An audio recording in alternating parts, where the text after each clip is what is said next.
All right, welcome back. Hello, this is Mark Mack being me, episode 19. And it's been a little minute before we get into it. It's been about a month. I actually went into my office last week to sit down to record a podcast, and I started talking and I was like, no, I think I burnt too much sage actually. And it became overwhelming and I couldn't actually breathe properly. And I was like, oh, it's not meant to be now. I just felt like I was rushing. I felt like whenever I get a window of time, like Janina was outside with the girls, I'm like, okay, this is my time. I've got to do it. And then whenever you're in that rushing energy that you put on yourself, that's when all these things come into I guess to interrupt you, like a bit too much sage. I got a bit carried away. The intention was too high, but here we are, and here we are with a special guest today. We've got my cousin Brooke. Welcome, Brookie. Hello, hello. I'm so sorry about that dog barking. I feel like the minute that you pressed record, the dog started barking. I couldn't hear it. I couldn't hear it. Eh? Oh, Yeah, good, good. that's all right. That's all part of it. It's all part of this moment. Yeah, that's exactly right. Yeah. Yeah, but I've been looking forward to this, Brooke. Yeah, like we've been trying to catch up and have a conversation for a little while. Um, it's how it works. Some days, like try to catch up, and then one of us is busy, one of us is doing something, or the internet just dies in Sri Lanka, or Yeah. something's going crazy. That's just the way it is. But obviously, it's meant to happen now. Yes. Um, yeah. So even before we start as well, Brookie, I would say that if we look at our whole family, I reckon me and you would probably be classed as the black sheep or the weird ones of the family. Probably. Although it's interesting because I do feel like we're a collective collection of people. And I would say that I'd say we're all pretty weird, except maybe Hannah. Hannah's pretty normal. He's got other weird tendencies, no doubt, though. You know. Yeah, I'm sure she does. Yeah. Yeah, but it's beautiful to have a moment to sit down with you, Brookie, and have a chat. Yeah, I know. It's so nice to even just talk to you. I feel like I've been so busy since I've been here. I haven't spoken to my family anywhere near as much as I was planning to. So it is really nice to catch up for sure. Yeah, and maybe we can just speak about where you are now, and how did you find yourself to that place? Yeah, yeah, for sure. So um right now I'm actually I'm in suburb or yeah, suburb, I guess, of Delawala Beach, Unawatuna in Sri Lanka. So I'm currently just house sitting for a friend and looking after her little kitten. But I came to Sri Lanka about 3.5 months ago to work at a surf and yoga camp. And Jesus, how I got here, where do I even start? Yeah, I mean, that's a story that could start really anywhere. Um, it could start from 2 years ago when I broke up with Josh, or it could start from March when I got made redundant from my job and I was living in Bali. What do you reckon, Mark? Where should I start? Let's go. Let's go back to the beginning because I've got a couple of notes. I thought I want to have some. I want to be organized. um, I guess you could start with you, Brooke. Like where did you start your journey, like your inner journey, and what do you feel was like the catalyst that brought that on for you? Oh, yeah, for sure. Well, I have definitely been spiritual all my life. I can't remember a time. Well, actually, there's been many times in my life where I've been totally disconnected, totally. I mean, in my 20s, I spent years, and especially in my teens as well, there was quite a lot of numbing and quite a lot of just sort of, sometimes when you're just in the whitewash or you're just in the turmoil of life and you don't have the strategies to stay connected and to stay grounded, you can go through really long amounts of times being entirely disconnected. But I've definitely been a spiritual person all of my life. When I was younger, it was a lot more of a connection with God since I went to a Catholic school and Dad's side of the families. Catholic and Nan's very Christian as well. So it was never necessarily forced on us, but mum didn't discourage it either because mum's quite spiritual as well. But I would say that I started to make that deeper connection with myself. I think I was about 18 or 19 when I went to my first yoga class. And at that time, there was quite a lot for going on for me in my personal life. And oh yeah, it was super overwhelming. And I think I had developed this strategy of just completely escaping from my body and just living this life from my mind. Like I always sort of make these actions with my hands, like bringing my hands above my head like this, because it feels like I'm making decisions from up here and I'm not at all connected to my senses at all. And doing my first yoga class, it was a 90-minute class as well. So it's not like today. Like today you go to a yoga class, it's probably like 55 minutes or 1 hour, and you have to cram everything in. And it's probably like a vinyasa class or, something a little bit more fast paced where you don't spend time in poses or you're not really learning so much. Maybe you're there for just exercise. I was really fortunate that the first class that I went to was a hatha yoga class, and it was much more traditional. And we even did a yoga nidra at the end of class. And I can remember my mum picking me up, and I got in the car and mum was like, what, what? You feel amazing. Like I haven't, your energy is just, you just feel so beautiful and so calm right now. I haven't seen you like this, like ever, I guess. And I was like, yeah, there's something in this yoga thing. Mm. So I kept going back twice a week. I think I would go to those classes. And I just, that teacher ended up leaving Kalgoorlie. And I tried to maintain a personal practice at home. But with me in my yoga journey, it's always been making contact and then breaking away, and then making contact and then breaking away. So there were periods of years there where I would come back to my practice and I would feel really good. But then maybe something would happen in my life where I'd get distracted, wouldn't have the space to practice maybe, and it would fall away again. And this went on and on and on and on. Uh, but things started to shift for me in a really big way. Uh, Honestly, it was probably the end of 2019 that I started to feel, I was like, whoa, something under my feet's feeling a little bit unstable. I feel like everything I've built is ready to tumble. Mm. But you push it away for as long as you can, and eventually, you hear the call to come home, and it's destabilizing because you know whatever you meet, you're going to have to confront, and it's probably going to be overwhelming. So I feel like you put it off for an amount of time where you're like, no, I'm too busy with work, got too much going on. I don't have the energy right now. But then yeah, it gets to the point where it has to be confronted. So I booked a surf and yoga retreat by myself, not with my ex. And I went to Bali and I did my surf and yoga retreat. And again, it was in a yoga class, but this time it was yin yoga class.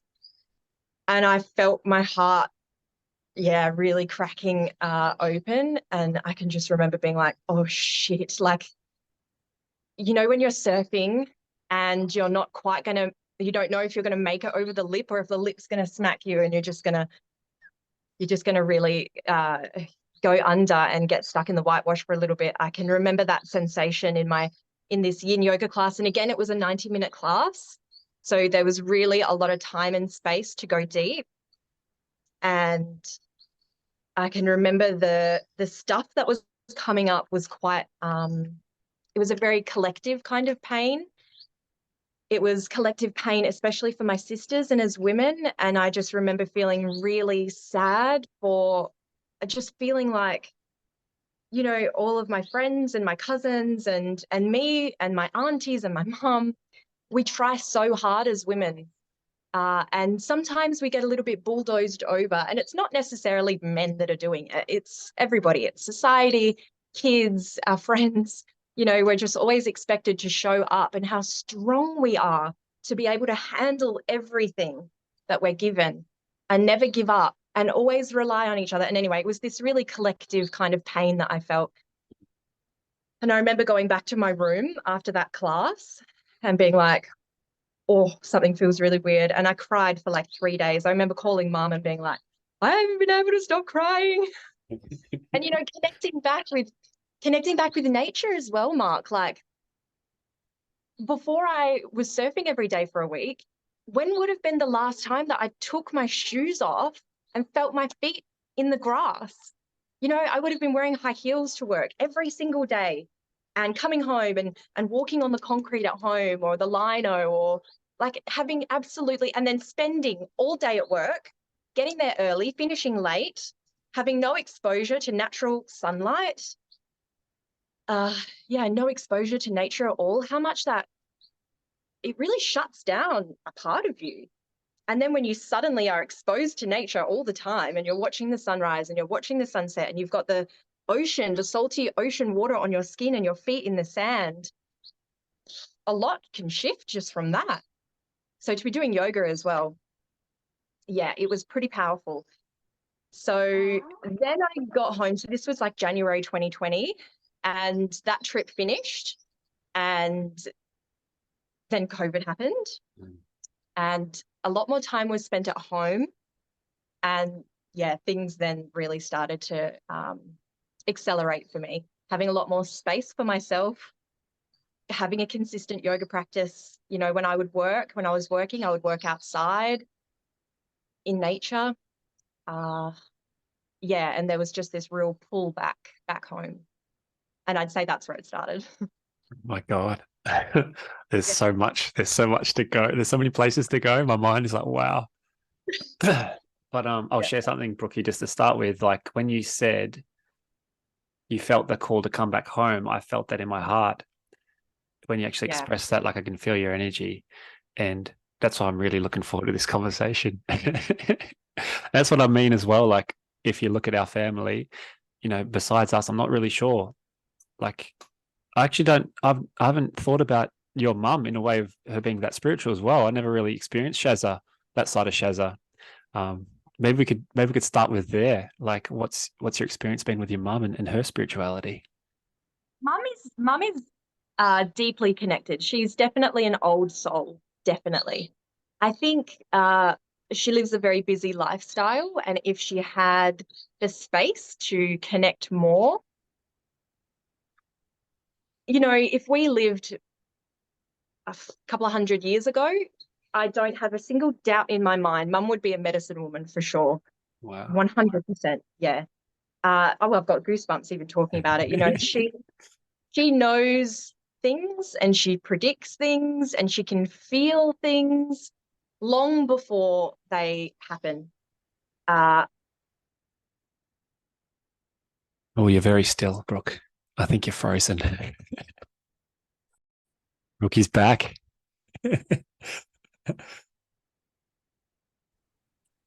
Oh, sorry.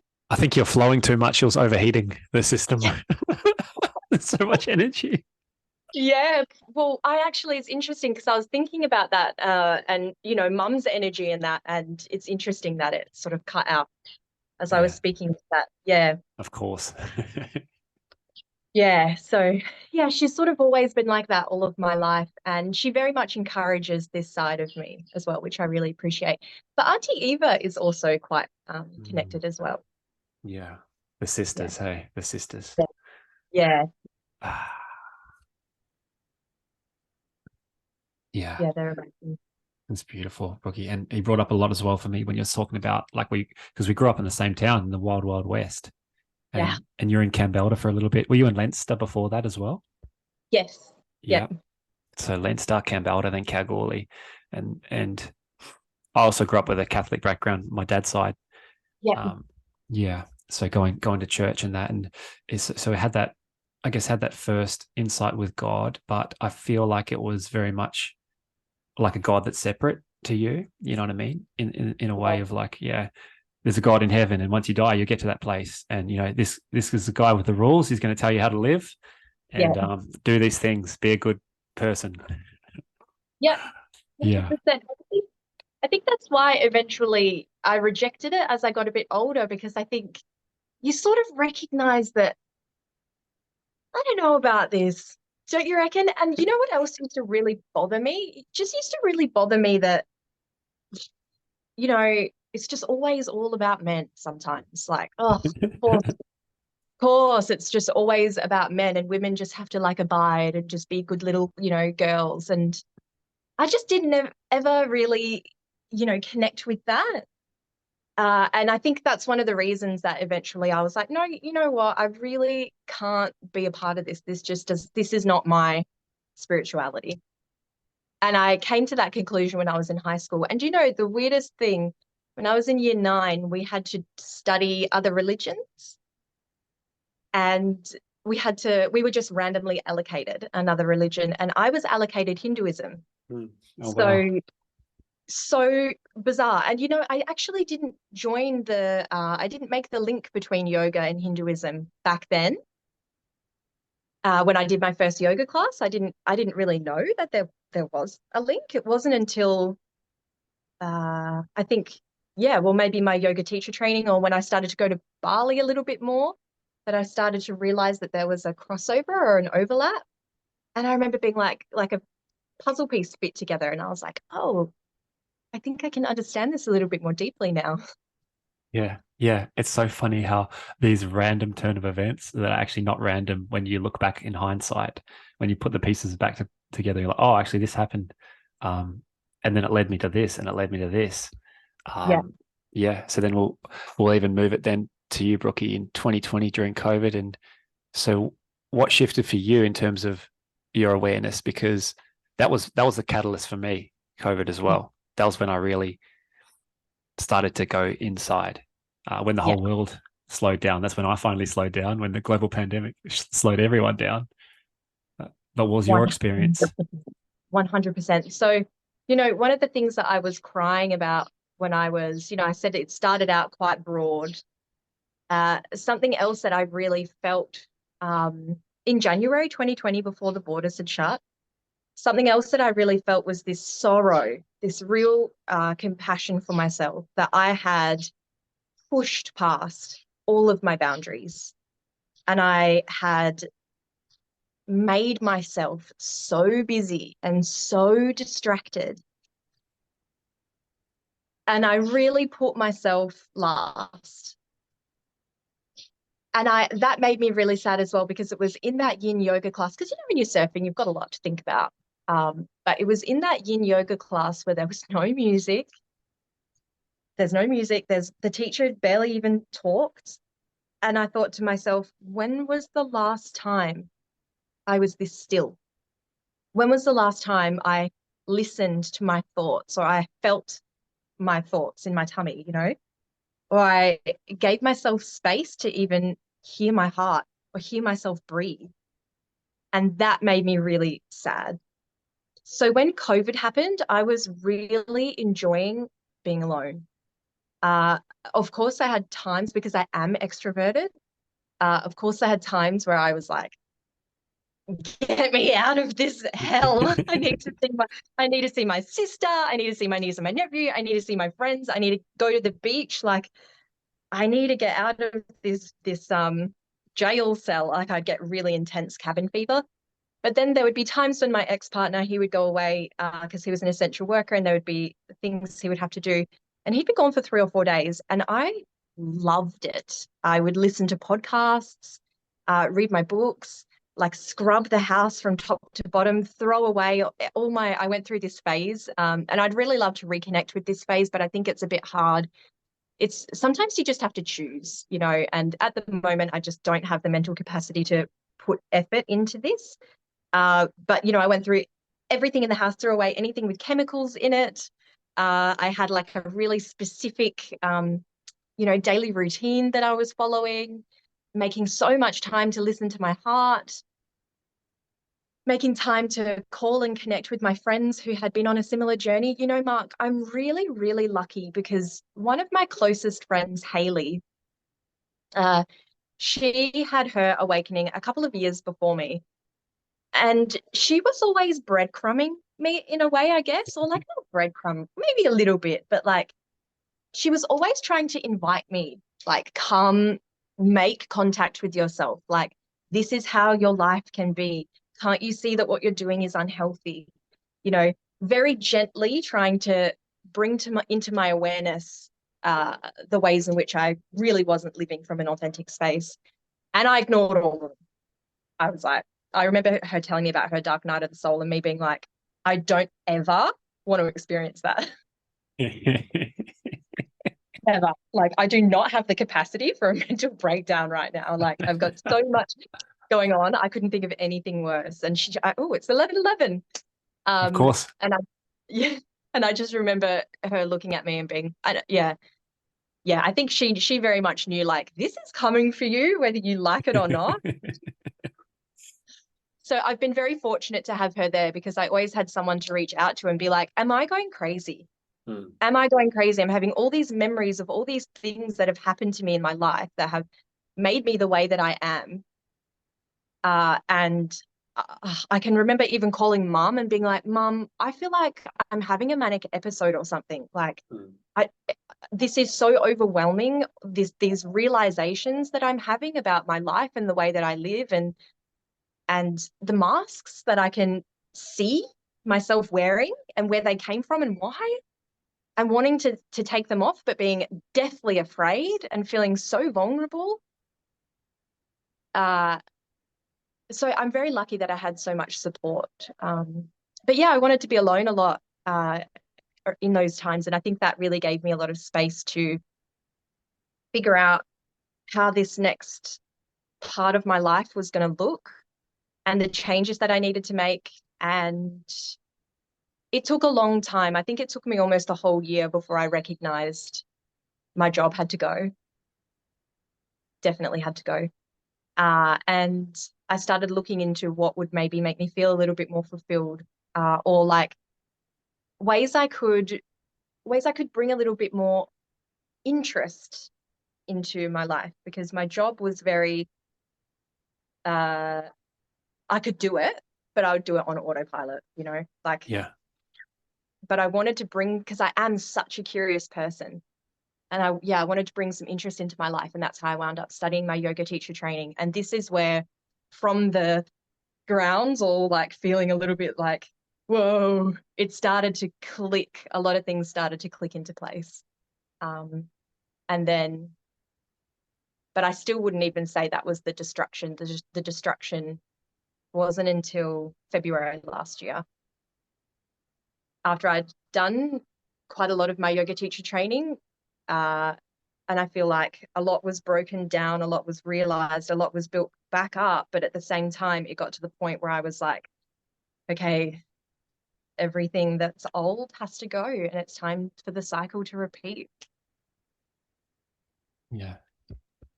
Let's take a moment right now, Brooke, because you're I haven't had a conversation like this where I've felt like this in a long time, where you've been flowing and it's just been hitting me in my heart on and off, and just like feeling this goosebumps and just the vibration of like, oh my God, just so many. I'm seeing myself in your experience too. So many different things.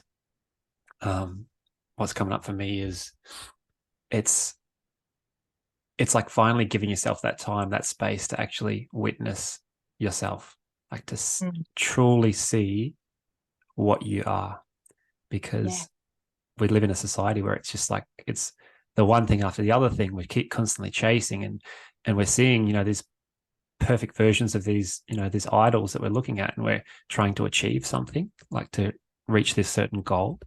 And, it's from our programming, from childhood, from our parents and society, teachers, everything. But it's something you shared there, Brooke. You shared so much. One thing that pointed out for me was the actually taking the time to listen to your heart, taking the time through that yin yoga practice of like, oh, there's no music. We're stripping everything away now. We're going to take everything away. There's no distractions now. So you're left with yourself. You don't have a choice. And it does feel like you're losing your mind when you start that process, because you are essentially, you're separating to everything you think you are. That's so true. Yeah. it reminds me of my a good friend Matty Gamble. He was a is a legend from Sydney, and we connected on Instagram. He had his awakening video. He sent it to me, and then I seen it, and I had a call with him, and then we. It's like those just one thing after the other, like those spontaneous moments, and then all of a sudden, like he's my best friend. He's living on the other side of Australia, and we just know each other. We know our whole lives after like one conversation. I Um, know. those sort of moments, they and he said he was going through an experience where he felt so lonely, like he felt like he was losing his mind, and he didn't really have anyone that could relate to. So as we circle back to you, Brooke, you had your friend Haley. That's so beautiful that you had someone who can actually, hold space for you and just let you know you're not alone, because it can be lonely sometimes going through this journey. So true. Like, oh, I got goosebumps even thinking about it right now. I think if I was entirely alone, oof, I think, yeah, wow. I mean, it was pretty tough. It was pretty tough the way it was. But the universe works in such beautiful ways, and that just was not my path because it probably wouldn't have turned out very well, I don't think. Yeah. So I think it was very important for me to have like Mom and Haley. And I could always tell Caitlin as well. I mean, she might not have understood. Caitlin's my best friend. She might not have really understood, but she definitely didn't judge. She was very open, and very supportive as well. So yeah, I was very lucky. Yeah. And what happened in February, Brooke? Take us there. Yeah. Yeah. So it was a long build up, a very long build up. So I'd been with my ex for about 7 years. And yeah, I guess, there's the cycles of life, and you can see it in nature. You can see it in the seasons. You see it in like a woman's cycle. You create, you maintain, or you preserve, and then there has to be an ending. There has to be a destruction. There has to be, autumn, and then a cold space for winter. There has to be like the your period, getting rid of the old and then starting something fresh and being creative and maintaining it and letting it go. And I think we hold on to relationships, day and night. There's so it's meant to be this way. It's meant to be this beautiful cycle. And I think a lot of us, and definitely me, I was not honoring that cycle. I was holding on to everything, holding on for dear life. And it was really time to start letting things go. And so I had a conversation with my ex-boyfriend, and we decided to part ways. Uh, it just wasn't aligned. And to be honest, it probably never really was from the beginning. But I loved him, and I know that he loved me, but it would not have been a happy future together. We would never have seen eye to eye. And we would have always been trying to get the one another to see things our way, when in reality there was a fundamental division in our core values. And I think a fundamental, if there's cracks in the foundations, you can probably build a structure over it, but it's never going to be really right. And for me, I really wanted to honor myself and also take some time to find myself as well. All of my 20s, pretty much from my very early 20s, I was in a relationship. So it wasn't just me, it was me and him always. So yeah, there was this real desire as well to rediscover myself. So we agreed to end the relationship. And unfortunately, that meant, yeah, that this was like, oh, I'm thinking about it now, and I can just see the everything just falling apart. We had a dog together. We'd had a dog together for like 5 or 6 years. So I had to rehome him. We decided not to re-sign on with our lease. You know, and this is enough as it is, but the dog, Angus, he could really sense that something was changing. And so around that time, his anxiety got quite bad and he was really attached to me. So every time I go to work, he'd run away. And then we'd find him and he would have been, looking for me, and that made me feel so horrible. So I had to give away a piece of my heart when I rehomed him. And there's still a lot of pain there. because actually we have quite a lot of separation anxiety in our family. It would be so interesting to understand from your perspective. I wonder if it's like a maternal sort of like a women's thing. And I'll tell you something really interesting that my therapist and I discovered later on. So yeah, the rehoming of Angus broke me. And then giving away our house, giving away everything that we had worked for, selling all of our things, but still being in the shell of our relationship without him there, selling our car, saying goodbye to a part of me. Wow, that was full on to try to navigate. So then I did the best that I could, but I guess I probably wasn't really coping all that well, honestly. And so I went camping with my sister and some cousins and some friends. And when we were out there, out in the bush, I recognized that I was going to have to let go of my job as well. And this was a tough one because for me, it was so tied up with who I was, my job, like being a work woman, a successful woman, reliable, seen as successful. Yeah. This was really tied up with my self-worth, and unraveling those or pulling at those threads. Wow, it really just like it never ended. It was just this, it was really important to me that I had the title, the salary, that I was busy. Like, when someone asks you, how are you? And you say, I'm busy, I'm so busy. This Yeah. was like That a was a badge of honor. badge of honor. Honestly, absolutely. So for this to finally get to the point that I was ready to leave my job as well, oh, yeah, that was quite a lot. So that's then when I started traveling. So I quit my job and I went to Bali for 3 months and Java, and I surfed. And it was really in surfing that the pieces of my heart came back together and a lot of my confidence came back together, because I felt like I was fragile and I felt like I was fractured deeply and not whole.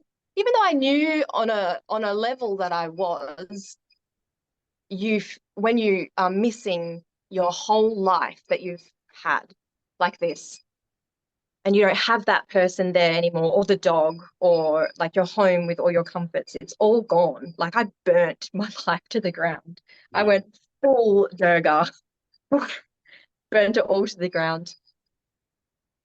And yeah, it was in surfing that really, um, I really realized that I'm not, made of glass. I can take quite a few knocks and I can be held down, under the water, and I come back up again and I can breathe and I can be calm and I can be very, very brave. And so the physical aspect along a sort of like where I'm finding this strength, but yet emotionally feeling so broken, but it sort of started to balance itself out. And I started to find myself again and realize how I deal with things, not protecting my ex. When something bad is happening or when there's pressure, I'd always want to protect him and make him as comfortable as possible. And he would be all that I was worried about. But then to have that directed upon me, like, how do I want to take care of myself? How do I want to put myself back together again? Am I going to say yes to going out when it's like this, if it's messy conditions or dangerous conditions? Am I going to be reckless today? Or am I going to take a bit of a back seat and maybe not go out today if I'm really not feeling it? And yeah, it was a really very beautiful experience. And yeah, I think without that, it would have been, again, very different for me. Yeah. You just keep taking me, Brookie. Eh? Wow. Um, yeah. And it's like you realize like this whole identity that you thought you were, and now it's exposed. You're throwing it all out. Like you, and then it's like, well, who am I? Who am I now? Now that you get rid of everything, ask Yeah, yourself that question. That's deep. Like that's yeah, that. Yeah. For me, it was through COVID, and the whole job thing as well was a big thing for me because I talk about it like how every single job that I chose up until a couple of years ago was on the back of other people's thoughts about what my mum and dad thought I should have, friends, society. And then I became an electrician. Oh, that's a safe job. I can do that yeah, around the world. All these sort of thoughts, and it wasn't until I made that internal decision, which I feel that you did as well, Brookie. Like you actually made that choice of like, I'm going to go this way now. Like, yeah. and then that's when you make that decision. I feel that's when the universe just conspires and acts like in accordance to your energy, to your direction. I feel because you are the universe being reflected back, anyways. And so for me, it was that realizing, oh fuck, like I'm not just an electrician, and all of a sudden I'm not going to do that. So okay, so what am I? What do I want to do? And just being okay with not knowing, being okay with Yeah. what's not knowing. I don't know what's next. That was the biggest shift into the unknown because my whole life I was craving the comfort of the known, and my mind was like, I need to understand. I need to know what's next. But when you step into the unknown, that's when everything happens, and it's also when everything falls apart at the same time. It's the Oh, craziest journey. it is the craziest journey. And the most beautiful, yeah, like I think yeah, sometimes this is something that I think about a lot. I think a lot of the times like before all of this, I didn't really understand that you can I don't like, imagine how much this would have changed my life if I could have understood this as a teenager. But you can be heartbroken and and and and really hurting, really grieving. And grief is, it's all beautiful. Grief is another version of love. Mm, It's the same emotion, just experienced in a different kind of capacity. But you can be in that painful depth and also know that life is beautiful and that yeah. you're grateful for the experience and that everything you have is wonderful. And you can feel gratitude whilst also feeling totally destroyed. And it is exhausting. And I think this is why we numb. And this is why I would disassociate from my body when I was younger, because experiencing these feelings is so overwhelming and exhausting. Yeah. But Yeah. we can be both. We don't have to just be like depressed or anxious or upset. You can, we've got space for it all. Yeah. Yeah. Yeah. That was my experience too, Brookie. I was numbing myself as well, throughout my childhood, throughout my 20s, and just escaping, not allowing myself to feel. And now I come back on a journey at full circle of, feelings are meant to be felt. It's okay to be human, you know? It is okay to be human. It's why we're here. Yeah. Like we're Yeah. here. We can't just we go so far out of our ways to avoid any form of discomfort.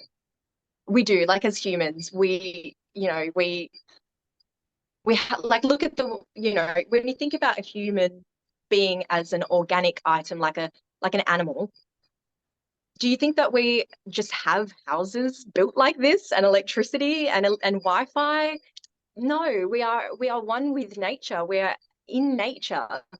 And yet we go so far out of our ways and we forget that we're a part of nature because we're driving around in our cars, we've got our air conditioning blasting, we've got our podcast playing, we're never alone. We're always, our feet are never in the ground, we're barely ever in nature. We just completely reject that because it is uncomfortable Mm. to live like that, but it is entirely unnatural. We are a part of nature, we are nature, we are one with all of this. Yeah. And I think that to the extent that we go to avoid discomfort, again, it's just that version, it's just numbing. It's just numbing ourselves and it restricts our capacity to have a full experience, which is what we're here for. Yes. Yeah. Yes. I'm feeling it. 100%. That's the beauty of being a human being, to actually Yeah. experience all of it, all of it. And I always feel like it's not like we're trying to elevate our level of consciousness to become the sun, the moon, the stars. It's like, enjoy this human experience. Come back to the realization that you are a part of all of this. We're all one, and we're all a part of nature. Yes, exactly. And it's interesting because since I've been in Sri Lanka, I had this room at the place I was staying previously, and it backed right onto the jungle. And there was these beautiful French doors and like this gap above the French doors where I guess they were going to put a window, but they just never did. So I think it probably took me 2.5 weeks before I started realizing or recognizing that my sleep and wake cycles were synced with the jungle and with the day and the night because I had no blinds really. I just had like these thin sort of curtains, and I had no shield from the sound of nighttime and waking time and the songs of the insects and the birds and the animals. It's the same every day. So I would know, I would wake up at night before I left this place. I would wake up at night and I would know what time in the night approximately it was from the sounds that were going on. It's like there would be a peak in insects. There would be a peak in insects just as I'm trying to fall asleep. Then there would be a lull where it would be almost completely silent around midnight and coming into the very early morning. And then the insects would slowly start up, and then you'd hear the birds and the rustling of, mongoose or whatever, sort of maybe monkeys. And it was insane how quickly my body synced to that. And it's just so normal. It's just so meant to be that way. But because it's noisy, we've got our noise canceling headphones, like Yeah. we've got like we, curtains and ways for us to avoid that. But it's just a part of life. It's beautiful. All right. Tuning back into nature. I love that. How often do we do that? Some people not at all. Some people don't even go camping. Some people are like, ew, I hate camping. I mean, I can't understand that. Like, it's okay to get a bit dirty. You're not going to die. You're really not going to die. You're not made of glass. I think oh, we had this conversation a couple of years ago. I probably would have had a bit of a different take. I would have said something like, oh, it's okay for a night or two, but it's nice to come back home. Mm, And now it's mm. like, no, get in the dirt, get your hands dirty, and then eat with your hands when they haven't been washed. You'll be fine. I've done much more disgusting things in the past 2 years since I've been living in Southeast Asia, and I'm fine. Yeah. Yeah. I feel that. Hey? And it's like, well, come back home. I want to come back home. Well, you already are home now. Yeah, I think that's the yeah, difference. definitely. Yeah. Yeah, I want to definitely. touch on something as well, Brookie, because there's like a Yeah. couple of months ago, around July, just before July, you sent me these most beautiful voice messages, and we're talking about Janina now, about my wife. Ah, Um, yeah, you just expressed some incredible voice messages, and you said you were reading a book at a time, yeah, the way of the wild woman, and you said like, this is speaking to me. It's like, this is Janina. I'd yeah, love for you to speak on your experience with that. yeah. Wow, that book, I feel like, so The Wild Woman's Way, I feel like every woman should read it. For me, it was the final piece. It's like I had done so many years of work. And I also, as well, because I'm so incredibly curious, I love going down rabbit holes. So I've done a little bit of research on almost, I think, everything in this sort of world.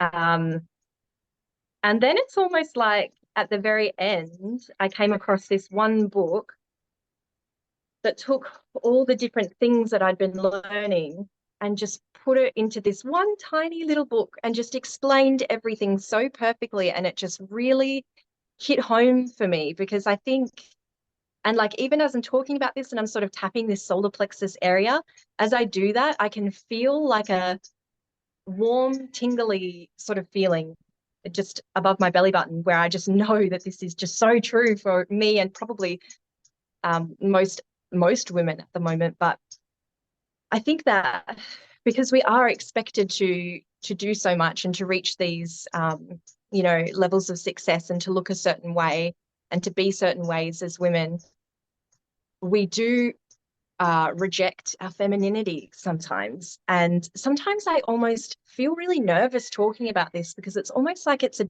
dirty word. And, you know, yeah, so sometimes it can make me feel like a little bit like, oh, shit.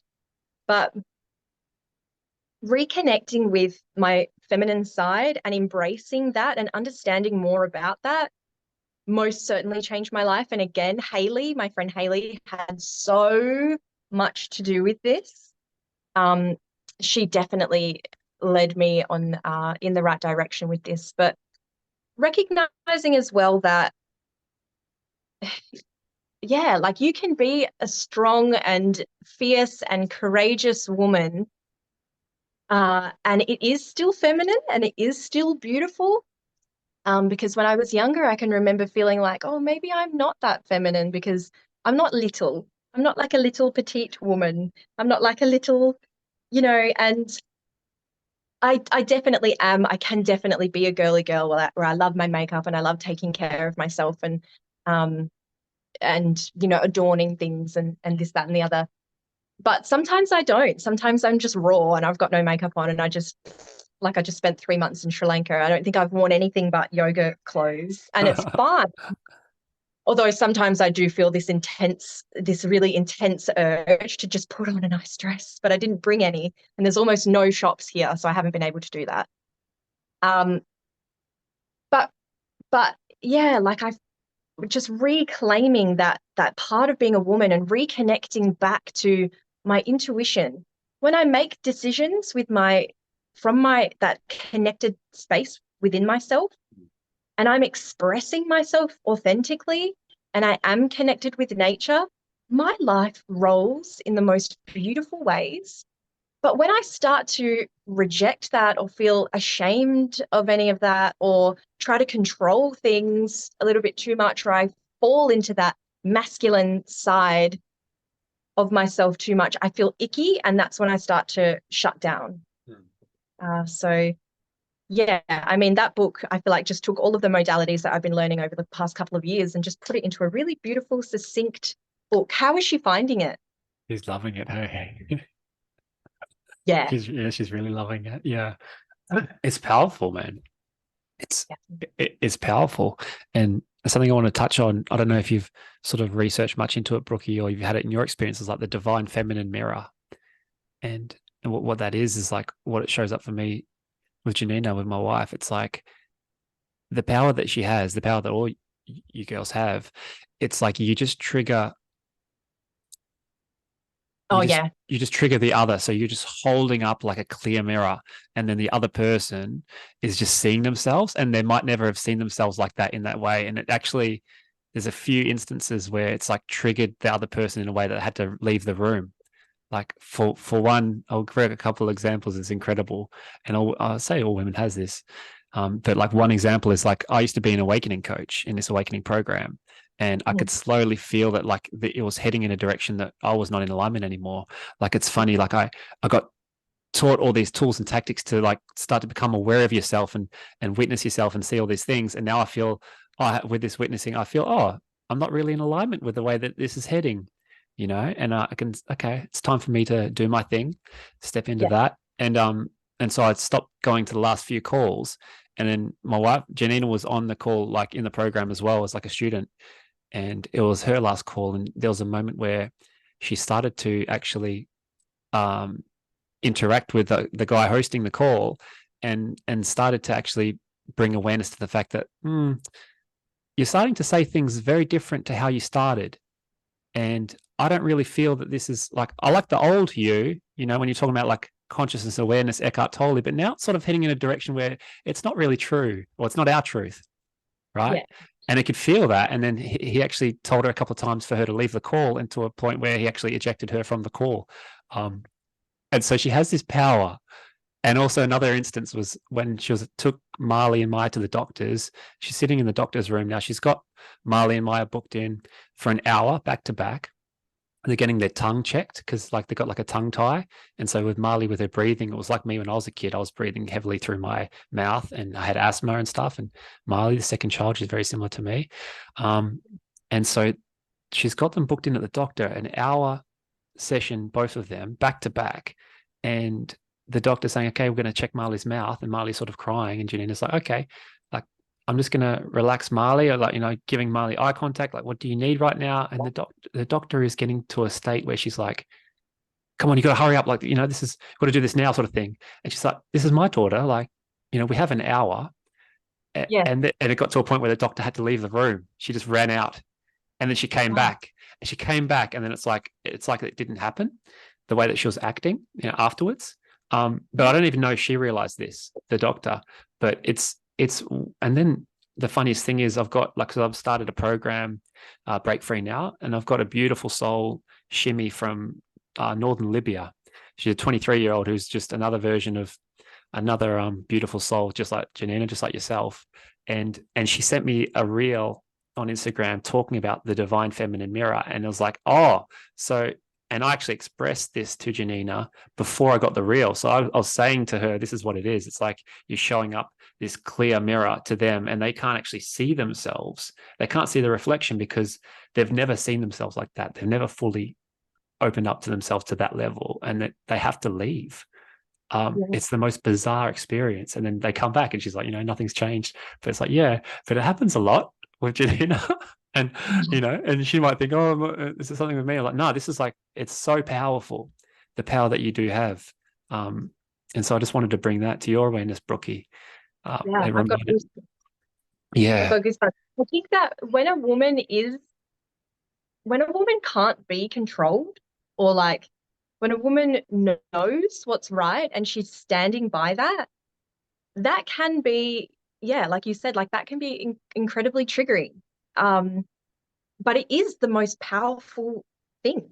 Like, what is more powerful than a woman that knows what she is going to say yes to or what she's going to say no to, and like knows that she has a right to take up space, a right to say, no, I'm going to handle this my way. I'm not going to allow your crazy energy to upset me, further upsetting my daughter. yeah, Just give me a moment and I can sort this out. Like that, because we're supposed to be so placating and so agreeable and so easy. And the feminine does flow, but she will not stand for that shit. yeah. And I think that that's just so beautiful. And I think I can feel this. I can feel that in Janina. And I think Mm, that's, yeah, why I thought that book might also help. It's similar to experience to me, where it's just everything I already know, but wow, putting it in such an awesome way. yeah.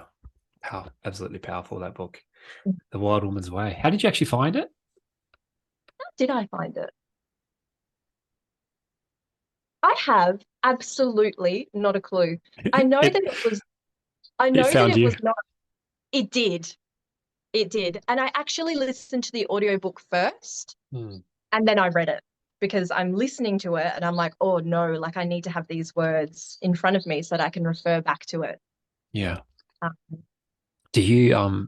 do you have a feeling? Do you ever get a feeling, Brookie, when you're reading a book? Do you feel like or for me, it's a sound. Like I hear it in my ears. I hear like a ringing when I'm reading a book, and it's like it's the truth ringing to me, and it sounds so. It's like for me, Eckhart Tolle, The Power of Now, Bhagavan Das, It's Here Now, Are You, which is the guy who actually introduced Ram Dass to his guru, and Yeah, yeah. he's like a rock star anti-guru. He's incredible, and Ram Dass as well. Like these sort of books, I can just for me, it's like a ringing in my ears when I can just feel it. Yeah. Do you have Yeah, something like that, or? 100%. Yeah, yeah. So I've actually I feel this kind of intensity a lot when I'm doing my study on the gods and goddesses of yoga. Mm, Uh yeah, and I think that this is definitely something that's, quite aligned for me. Earlier this year, I was given an opportunity. I was given a scholarship to study the gods and goddesses of yoga in Bali. And I really feel like since I was given that opportunity, that's when this year started to click into place, and it all started flowing, and that's how I wound up here. But I most certainly I understand that, because there's this beautiful, really beautiful restaurant, I guess, here called Veda. And I went there with some friends. I went there with some friends a couple of weeks ago, and just underneath the front windowsill there, they had all these books that you can just grab. And I'm such a fiend for information and knowledge, and I love learning. I love teaching. I love, embodying and educating and encouraging. And, it just, it's the best. Like, I'm so grateful that we live in a world that my soul in this body was reincarnated into a world where accessing this stuff is so easy for me. Mm. I think I would have been, feeling very, almost like a piece was missing if it had been a couple of hundred years ago, and that just wouldn't have been so accessible for me. But there was like this whole section on the gods and goddesses of yoga, all these books that I'd never even heard of them. It wasn't like the usual stuff like Awakening Shakti, which is like a book that I think is like an intro for everybody who's interested in the gods and goddesses of yoga. This was stuff I'd never seen or heard of before. And I was on another planet. Like I actually was, I felt myself get so overstimulated that again, I was out of my body. I was like, my head was up here. I had like a little bit of ringing in my ears. I was so excited. I couldn't ground myself back down again. Like the apana, like the upward rising energy, there was no downward energy. It was all going upward. And the guy there actually let me take a couple of books home. And so, well, yeah, I definitely know what you mean when you read something that's true or something that excites you, and you get that ringing in your ears, and you're like, yeah, this is good for my soul. Yeah, that's beautiful, Brookie. Hey, Yeah. we might start closing it up a little bit and maybe speak to your yoga, your experience with yoga, and you're teaching that now, aren't you? Yes. Yeah. Yeah. So I did my yoga teacher training, but I never finished all of my assignments because I broke up with my ex. I quit my job and I left the country. So then I went on a whole other journey where I was in Bali and living there for a little bit. Yeah, came back to Perth a couple of times to see my family and sort out a few things here, there, but mainly was in Bali. Escaping in a little way, I think, a little bit of escapism going on, but sometimes I think escapism's not all bad. Sometimes you do need to give yourself, like I wouldn't have been able to process everything in Perth, I don't think, or not healthily anyway. So sometimes it's okay to escape a little bit as long as you come back when you're ready.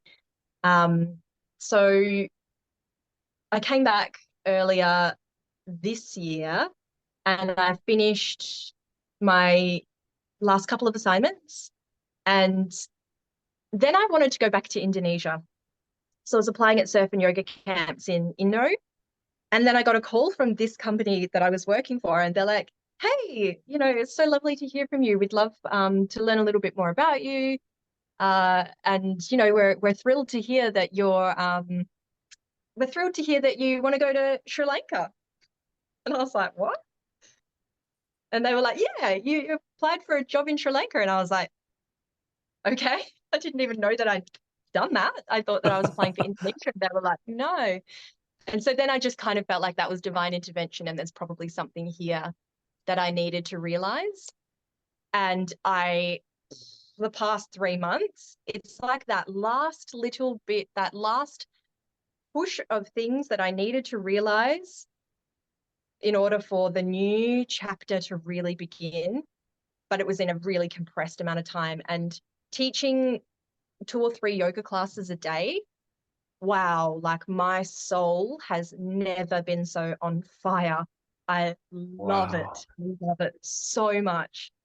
Um, yeah, yeah, it's just been so incredible. I'm so fortunate and so grateful and so happy that everything has led me to this. And now I know um, what it is that I'm here to do. And, it might not necessarily be yoga specifically, because like I've mentioned a couple of times, I'm pretty open. I'm open. I'm a very open person. I'm not married to any specific way of doing things. I can listen to other people's opinions without, I'm interested in them.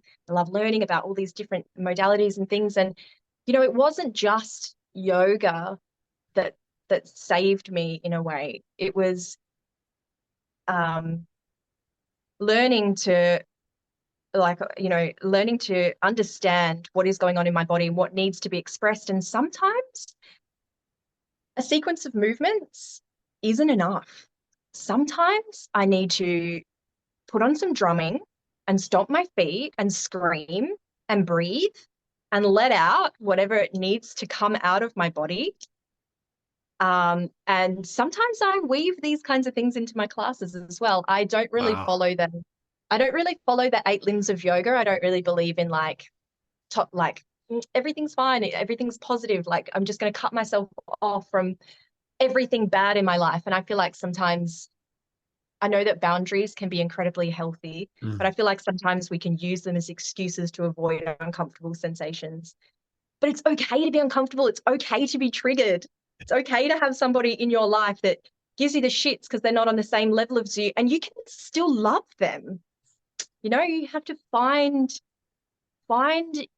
the difference between they challenge me and no, this person is actually not good for me and I really need to restrict the amount of time that I spend with them. But if I didn't have the capacity to feel both, I'd cut everyone out. Yeah. And I feel like sometimes in yoga, we do that. So Mm. definitely a teaching kind of capacity for me. Maybe not always necessarily that real 8 limb style. Tantra, non-dual Shiva Tantrism is definitely a lot more where I'm aligned and what I teach my students. And I love it. It's just awesome. Yes, Brookie. Yes. I feel like we're gonna have to get you back on a few more because there's like a lot we can go into. Hey. Yeah, definitely. I know. Yeah. I love talking about this stuff. I love it. I love you expressing and I can feel you've like dropped so many bombs as well. I don't know if you realize, but like you're very much in alignment with me and how I feel. It's like it's not one clear path because I did that. I thought it was going to be this way. I thought it was meditate for an hour every day and sit down in stillness and witness your thoughts. And I thought this is the way and tell everyone, come, I know how to do this. I know how to do it. Follow me. I walked that path, until I realized, fuck, no, it's not that way. It's like we're all unique expressions of the one consciousness. And so find out what works for you through being curious, through experiencing all these different modalities, whatever works. I'm definitely in 100%. alignment. That just gave me such insane goosebumps because this is something that I say to my students. And sometimes I love how sometimes I just say these things, and for some of them, I can really see it landing. And then some of them are like, what the